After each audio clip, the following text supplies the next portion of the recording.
ধন্যবাদ দিছোঁ যিখিনি মায়ে পঢ়াই মই একদিনা দেখিছোঁ মই যিখিনি মায়ে পঢ়াই সেইখিনিয়ে বহুত বেছি ধন্যবাদ আৰু এটা কথা ক'ম আৰু মোৰ স্কুলত যাওঁ কিন্তু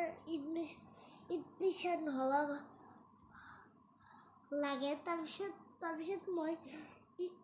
বছৰেকীয়া পৰীক্ষাটো দি লওঁ তাৰপিছত কি যে ধামাকা ভিডিঅ' আহিব আপোনালোকে টেনশ্যন নল'ব মই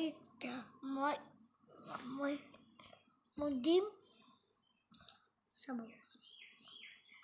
আৰু এটা কথা কওঁ আমাৰ এই ৰুমটা যে পাতি থৈছোঁ মই এটা গীত গাম যদি ভাল হয়